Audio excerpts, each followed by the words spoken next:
alaikum. Bonjour. Un réseau Fishim vous propose un exercice corrigé en mécanique sur la chute verticale d'un objet dans un fluide. Niveau deuxième bac BIOF. Donc l'énoncé, on considère une bille de masse petit m de 500 grammes en chute verticale dans l'air, c'est-à-dire le fluide, dans ce cas-ci de l'air, avec frottement d'expression F est égal à KV.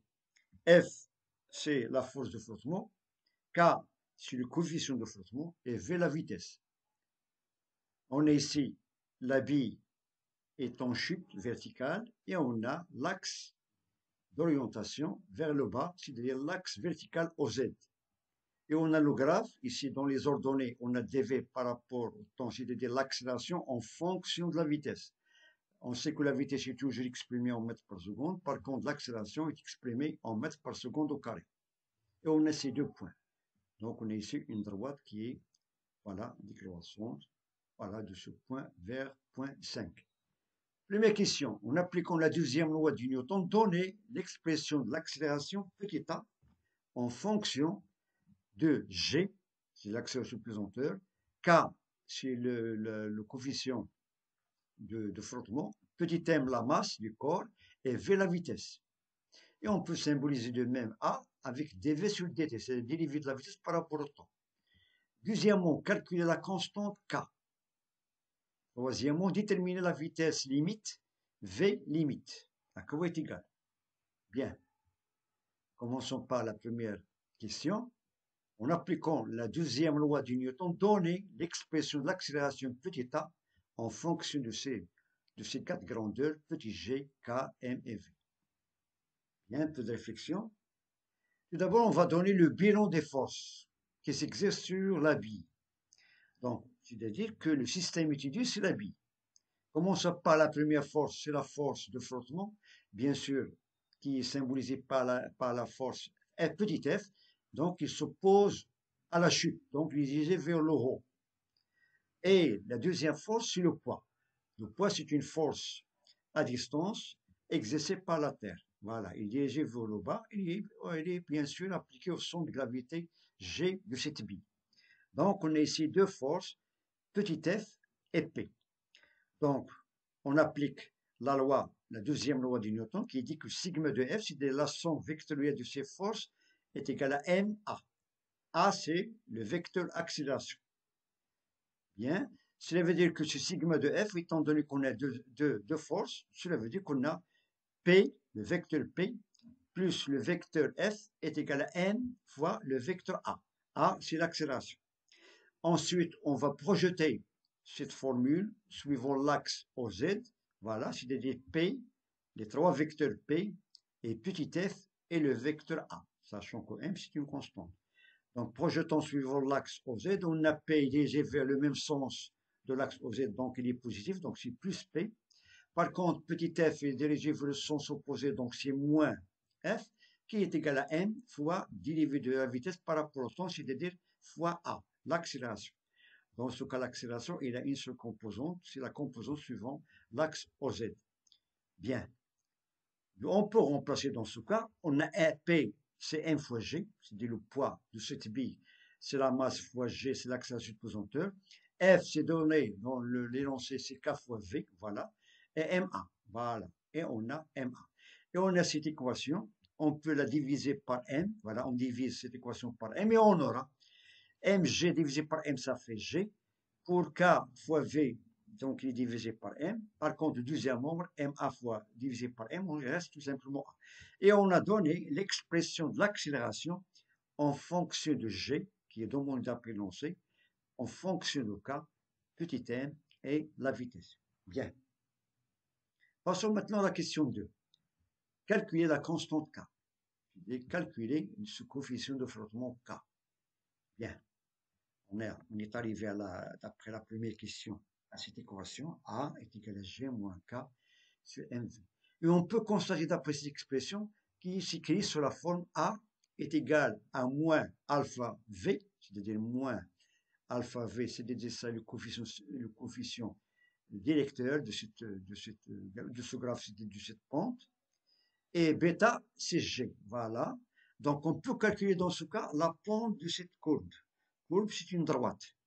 Ou bien, on peut l'appeler, c'est le coefficient des lecteurs de ce graphe de cette droite. Bien. Donc, pour calculer cette pente, alpha, donc on peut prendre deux valeurs d'après l'ordonnée, d'après l'axe des ordonnées, et deux valeurs d'après l'axe des abscisses. Étant donné qu'on a ici, il est mentionné, on a ici le premier point, c'est 9,8, et on a ici 0, l'origine. De même, suivant l'axe des x, on a 5 et 0. D'où on a alpha dans ce cas, on fait la différence. On a 9,8, voilà, moins 0. Donc on a, c'est-à-dire y, on peut supposer ya moins yb, sur xa moins xb. Donc on a 9,8, voilà, moins 0. De même, on a ici 0 parce que 9,8 est là c'est-à-dire comme, si vous voulez, coordonnées suivant l'axe des x, c'est 0. Et pour 0, on a, pour l'axe des x, on a 5. Donc on a 9 moins 8, voilà, ya moins yb, sur yxa moins xb, voilà. Et on trouve finalement qu'alpha est égal à moins, c'est-à-dire 9,8 divisé par moins 5 est égal à moins 1,96. Par contre, bêta, c'est tout simplement G d'après l'équation.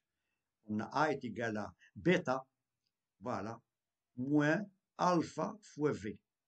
Voilà. Et on a alpha, notre V est égal à moins 1,96. Bien. Donc, dans ce cas, on peut tirer, on a K, c'est-à-dire cette expression K sur M, est égal à moins alpha. Donc, pour avoir ainsi que l'équation d'une droite, c'est écrit sous la forme de AX plus B.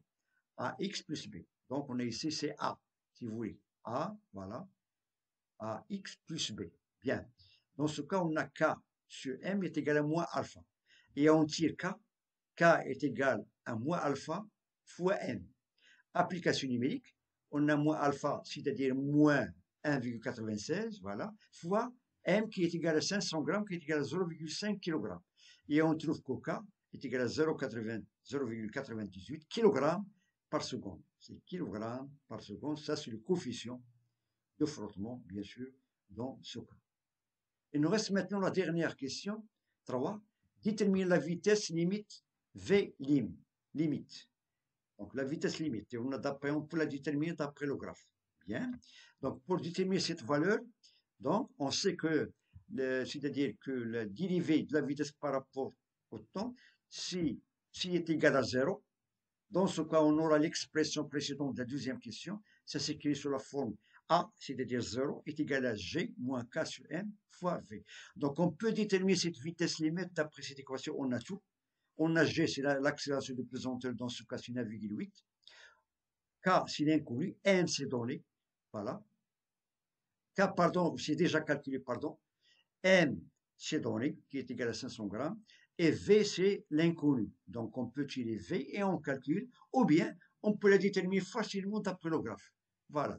Si la dérivée de la vitesse par rapport au temps est égale à 0, cela veut dire que, dans ce cas, on a la vitesse limite est égale à 5 mètres par seconde.